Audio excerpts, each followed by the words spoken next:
The $32 million fairy tale was never a fairy tale at all. It was a performance, a calculated illusion so precise that even the monarchy didn't realize they were part of the script until it was already too late. And now, as buried records begin surfacing and whispers turn into documented patterns, the question is no longer what happened, it's how long was this planned? Because what looked like romance in 2018 is now being dissected as something far colder, far more strategic, and maybe, just maybe, far more deliberate than anyone ever imagined. From the very beginning, the cracks weren't subtle, they were just ignored. While the world was hypnotized by the glow of a modern royal love story, insiders were already watching something else unfold. A pattern, a method. A quiet but unmistakable shift in power dynamics. Because this wasn't a woman stepping into a centuries-old institution, it was someone stepping in with a blueprint. And according to the internal accounts now surfacing, that blueprint didn't begin in 2018, it began years earlier, long before the public even knew there was a story to tell. The narrative that she didn't know much about the royal family suddenly starts to feel thin, because behind the scenes there are suggestions of deep research, calculated alignment, and a striking awareness of emotional vulnerability. Not coincidence, not fate, strategy. A man haunted by the loss of his mother. A man searching for purpose, identity, connection. And suddenly, almost perfectly, someone appears who mirrors every one of those emotional needs. Same passions, same causes, same language of empathy. Too perfect or perfectly engineered? And when they finally met, it wasn't just chemistry, it was impact. Immediate. Intense, almost cinematic, the kind of connection that feels real but also feels rehearsed. Because from that moment on, everything accelerated at a speed that left even those closest to him unsettled. Friends questioned it, advisors hesitated, but something had already shifted. Influence had taken hold, and slowly, almost quietly, the past started to disappear. Old friendships faded, familiar voices were silenced, the circle tightened, controlled, curated. Then came the wedding, the global spectacle. The moment the world believed was the ultimate confirmation of love. But look closer, because this is where the details start whispering louder than the headlines.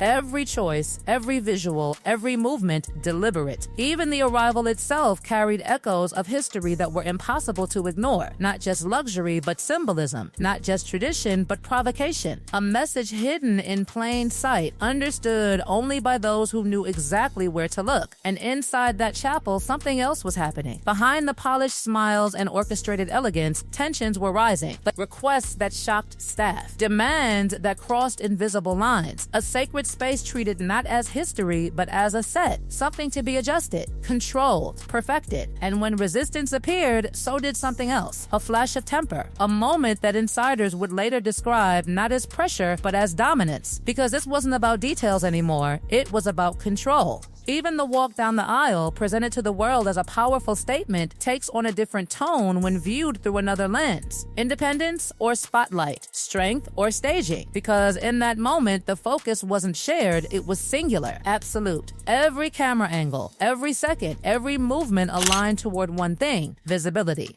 And when even a small adjustment threatened that image, it was brushed aside, literally, because nothing was allowed to interrupt the shot. But perhaps the most unsettling shift didn't happen during the ceremony. It happened after, when the narrative started rewriting itself. The same event that was planned with precision, executed with grandeur, and broadcast to millions was suddenly reframed, not as a dream, not as a privilege, but as something imposed, something endured. And that contradiction, that sharp, jarring contradiction, is where the illusion begins to fracture. Because you can't both control a spectacle and claim you were forced into it. You can't demand perfection and then dismiss the result as meaningless. And yet, that's exactly what began to happen, quietly at first. Then publicly, statements that didn't align, memories that shifted, details that didn't quite hold together under scrutiny. And slowly, the story that once felt untouchable began to feel unstable. Behind the scenes, tensions weren't just growing, they were escalating. Clashes over protocol, disagreements that went deeper than surface-level misunderstandings, moments that insiders described not as miscommunication, but as power struggles. Because entering the royal family wasn't just about adapting, it became about redefining, challenging, reshaping, and not everyone was willing to play along. Even personal relationships started to reflect this shift. Distances widened, bonds weakened, decisions were made that seemed less emotional and more strategic. Because sometimes absence isn't accidental. Sometimes it's intentional, carefully chosen. designed to support a narrative, a cleaner image, a more controlled story. And as all of this unfolded, one question quietly lingered beneath the surface, growing louder with every contradiction, every exposed detail, every unraveling thread. Was this ever about love at all, or was it always about something else entirely? Because if the beginning was calculated, then what does that say about everything that followed? And just when it seemed like the illusion had already cracked beyond repair, something even darker begins to emerge from the shadows. Something that doesn't just question the story, but threatens to completely redefine it. Because what was once dismissed as tension, personality clashes, or misunderstandings is now being re-examined as something far more calculated, far more layered, and far more dangerous than anyone was willing to admit at the time. The deeper you go, the more the pattern sharpens. This wasn't chaos. It wasn't emotional instability. It was control, systematic, deliberate, and executed with precision. Every conflict, every fallout, every rewritten memory starts to feel less like coincidence and more like a strategic repositioning. Because once the wedding was over, once the global attention had been secured, something shifted. The narrative didn't just evolve, it pivoted. And suddenly, the same institution that had been the launch pad became the villain of the story. But here's where things take a turn that even insiders reportedly didn't expect. Because as internal records, testimonies, and suppressed accounts begin surfacing, the focus is no longer just on public contradictions, it's on private behavior. The kind that was never meant to be sane. The kind that lives behind closed doors, buried in emails, documented in logs, remembered by people who were once too afraid to speak. And what they described doesn't match the public image at all. Early mornings, relentless messages, instructions layered with corrections, then more corrections. A working environment that didn't just demand excellence, it demanded submission. Staff reportedly left shaken, overwhelmed, emotionally drained. And yet publicly, the messaging was about compassion, kindness, empowerment. Two completely different realities running in parallel, never meant to collide. Until now, because once those two realities start overlapping, something uncomfortable happens. The mask doesn't just slip, it shatters. And suddenly, the question isn't whether the narrative was exaggerated, it's whether it was constructed from the beginning. Even more unsettling is how silence began to play a role. Not just the silence of those who experienced it, but the silence of those who chose not to respond publicly. Because in a system built on never complain, never explain, silence isn't weakness. It's strategy. And while one side continued to speak, to reveal, to reshape the story in real time, the other side did something far more dangerous. They documented quietly, patiently, every moment, every interaction, every contradiction. And now that silence feels less like absence and more like a ticking clock. Because if everything is documented, if every claim can be matched against a record, then what happens when those records surface? What happens when perception meets proof? That's the tension building beneath everything right now. Not noise, not gossip, pressure.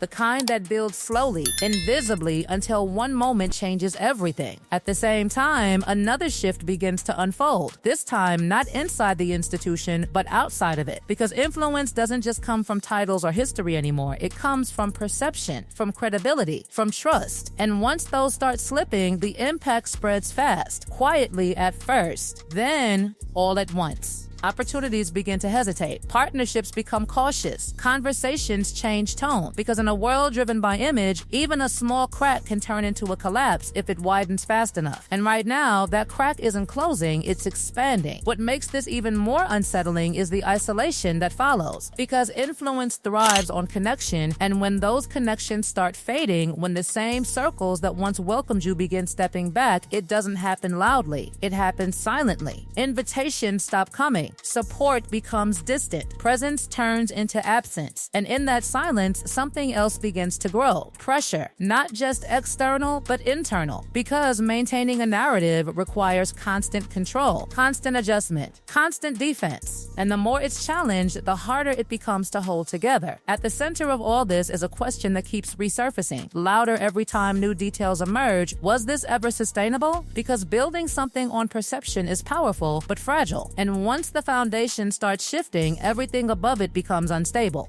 There are also whispers, unconfirmed but persistent, about deeper connections, older associations, circles that existed long before the public ever became aware of the story, networks of influence, access points that raise even more questions than answers. And while nothing is fully confirmed, the mere existence of these whispers adds another layer to an already complicated narrative. Because if true, it suggests that this wasn't just about entering a system, it was about navigating it with prior knowledge. And then there's the most chilling part of all, the possibility that everything happening now isn't the collapse of a story, but the next phase of it. Because if the past shows anything, it's that narratives can be reshaped, redirected, reframed, again and again. The story doesn't end, it evolves. But this time feels different, because this time, the resistance isn't emotional, it's factual, it's structured, it's recorded, and facts don't bend as easily as narratives do. Meanwhile, far from the noise, something else continues quietly in the background. Stability, continuity.